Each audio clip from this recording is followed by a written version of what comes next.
چاہت پہ ہے، آپ کی چاہت جتنی ہے، آپ کی چاہت جیسی ہے، آپ کا شوق جیسا ہے، اس کی وضاحت کر رہا ہوں میں. کما تحب و ترضا، آپ جیسا چاہتے ہیں مصطفیٰ کو، آپ کی چاہت مصطفیٰ کی کیسی ہے دل میں، آپ کے دل کی چاہت جتنی ہے اتنی چاہت سے درود پہنچتا ہے.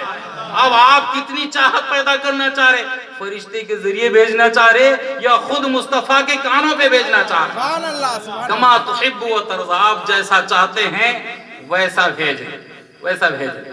اور ایک بات، کما تحب و ترضا، جہاں سے ہم اوپر گئے تھے لامکان قیامت میں گئے تھے نا بھائی، حضور سب جانتے ہیں. کما تحب و ترضا، اس پہ ایک بات کر کے اپنی بات ختم کر دیتا ہوں. جب بیت المقدس قبلہ تھا نا، حضور صلی اللہ علیہ وسلم کو اشتیاق ہوا، چاہت، حضور کی چاہت پروان چڑھ گئی، اشتیاق بڑھ گیا. کیا کہ یہ قبلہ نہیں، میرے دادا ابراہیم نے جو کعبہ بنایا ہے اس کو قبلہ بنا دینا. یہ چاہت تھی دل میں مصطفیٰ کے. جب چاہت بڑھ گئی، اللہ تعالیٰ فرماتا ہے یہ کما تحب و ترضا، اللہ فرماتا ہے اے حبیب بار بار چہرہ آسمان کی طرف اٹھانا ہم دیکھ لیے ہیں، ہم دیکھ لیے ہیں. قد نرا تقلب وجهك في السماء فلنولينك قبلة ترضاها کما تحب و ترضا، ترضاها، اے حبیب دیکھتے کیا ہو، جدھر تم راضی ہو چہرہ پھیر لو. سبحان اللہ، سبحان اللہ. نعرہ رسالت، نعرہ رسالت. تم جدھر راضی ہو چہرہ ادھر پھیر لو، ہم اسی کو قبلہ بنا دیں گے. وہی قبلہ بن گیا. سمجھ گئے؟ اور ایک بات بولوں، کیسا یقین رکھنا، شکر ہے حضور کعبے کی طرف رخ کر لیے. سبحان اللہ. سمجھ گئے؟ شکر ہے حضور کعبے کی طرف رخ کر لیے، ہم خوش ہیں، کعبہ ہمارا قبلہ ہے. ارے اس سے اوپر آئیے، اور اگر مصطفیٰ کعبے کی طرف نہیں کسی اور طرف رخ کرتے، اللہ کی عزت کی قسم وہاں کعبہ نہ ہوتا پھر بھی قبلہ ہوتا، سبحان اللہ، سبحان اللہ. پھر بھی قبلہ ہوتا. اس لیے نہیں ہے کہ مصطفیٰ نے نہیں کیا ہے، مصطفیٰ ادھر کیے ہیں، اس لیے ہمارا قبلہ ہے، اس لیے ہم اللہ کی جہد، عبادت کی جہد اس کو بنا لیے ہیں. ٹھیک ہے، یہ زمینی بات ہوئی. اب عرشی بات کر کے بات ختم کرتا ہوں. وہی حضور سب جانتے ہیں.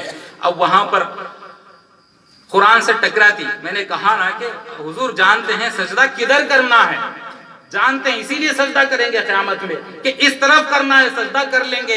کوئی سوال کرنے والا یہ کر سکتا ہے، قرآن میں تو آپ نے پڑھا فَإِنَّمَا تُوَلُّوا فَثَمَّ وَجْهُ اللَّهِ، کدھر بھی کر لو چہرہ، کدھر بھی کر لو، کدھر بھی دیکھ لو، سب طرف اللہ کے جلوے ہیں، سب طرف اللہ کے جلوے ہیں.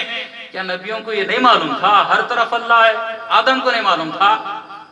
معلوم تھا.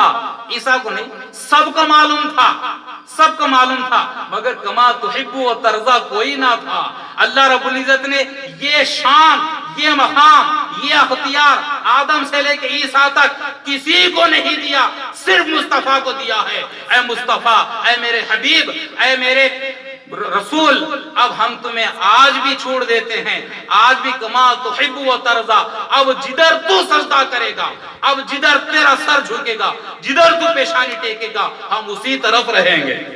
کما تحب و ترضا، یہ نہیں کہ تو جدھر سجدہ کرے گا ہم وہاں ہوں گے. ہم تو ہر طرف ہیں، ہم تو ہر طرف ہیں، مگر سجدے کی مرضی، سجدے کی اجازت کسی اور کو نہیں. کما تحب و ترضا، تو جدھر چاہے سجدہ کر لے، جدھر چاہے سجدہ کر لے. سمجھ گئے؟ تو اللہ اور اللہ کے رسول کے درمیان کما تحب و ترضا کی بات ہے. اللہ رب العزت ہم سب کو اسی طریقے سے حجر شریف،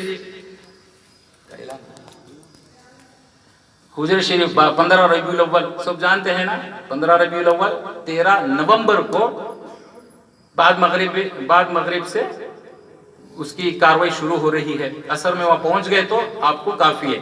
مغرب پڑھ لینا، مغرب کے بعد ایک فاتحہ ہوگی، اس کے بعد پھر طعام کا لنگر کھانا ہوگا، اس کے بعد پھر افتتاح ہوگی، پھر عشاء، نماز عشاء، اس کے بعد پھر جلسہ ہوگا. مگر عشاء تک، افتتاح تک اہم کام ہے مغرب پڑھنا، وہاں پہ فاتحہ ہوگی، اس کے بعد پھر لنگر کھانا. چند دانے بھی مل گئے تو بس ہے اس در کے، چند دانے بھی مل گئے تو بس ہے اس در کے، اس لیے کہ وہ دروں سے جو دانے ملتے ہیں وہ دانے نہیں ہوتے، وہ فیض کے ٹکڑے ہوتے ہیں، وہ کرم کے ٹکڑے ہوتے ہیں، کرم کے ٹکڑے ہوتے ہیں۔ وہ کھانا ہے، کیا کھانا ہے؟ کرم کے ٹکڑے کھانا ہے، وہ کھا لیں گے۔ اس کے بعد افتتاح ہوگا، حجرے صلاۃ علی نبی کریم کا افتتاح ہوگا، اس کے بعد نماز عشاء ہوگی، اس کے بعد جلسے کی کاروائی ہوگی۔ اس میں سے تشریف لائیے، پر نور بابرکت محفل ہوگی، رونق افروز۔ وہاں پہ جو مشائخ ہوں گے ان کے چہروں کو دیکھیے، علماء آئیں گے، سب آئیں گے، ایک پر نور محفل ہوگی، اس میں شرکت کی اپیل کی جاتی ہے، ضرور تشریف لائیے۔ اللہ رب العزت، اور وہ صرف دیکھ کے آنا نہیں ہے، آپ بتا رہے ہیں کہ سال میں 3 دن اس حجرے میں بیٹھ کر درود پڑھنے کے لیے بھی وقف ہونا ہے۔ اب یہ 3 دن اپنی مرضی کے اوپر ہے، یہ مہینے میں 1 دن، وہ مہینے میں 1 دن، وہ مہینے میں 1 دن، یہ مہینے میں 1 دن، 2 مہینے کے بعد پھر 1 دن، 2 مہینے کے بعد، آپ کی مرضی ہے، کما تحب و ترضا، آپ جیسا چاہیں، ٹھیک ہے۔ ہاں بتا رہے ہیں کہ صرف سلسلے والوں کے لیے نہیں ہے، وہ ہر سلسلے والا آ سکتا ہے۔ ایک مسئلہ یاد رکھ لیجئے، ایک سے آپ یہ جاننا چاہ رہے ہیں کہ کہاں آنا ہے؟ یہ گلبرگہ شریف، گلبرگہ شریف شیخ روضہ، وہاں پر ایک کمرہ تیار کیا گیا ہے، صرف اس میں درود شریف کی درود شریف کا ورد ہوگا 24 گھنٹے، اس لیے اسی کام کے لیے تیار کیا گیا ہے۔ تو اس میں صرف جنیدی سلسلے کے نہیں، ہر ایک کے لیے اجازت ہے۔ اور سلسلے جنیدیہ کیا، ہر سلسلے کی یہ بات ہے، یہ خوبی ہے، وہ بنا لیے ہیں، صرف میرے مریدان چ رہنا دوسرا نہیں آنا، میرے خلفاء چ رہنا دوسرا نہیں آنا، ایسا نہیں ہے، اسلام میں ہے ہی نہیں۔ فیض کے لیے ہر دروازہ کھٹکھٹا سکتے ہیں، سبحان اللہ، ہر دروازہ کھٹکھٹا سکتے ہیں۔ مرید ایک جگہ ہونا، مرید جگہ جگہ نہیں، مرید ایک جگہ، مگر فیض حاصل کرنے کے لیے ہر جگہ جا سکتے ہیں۔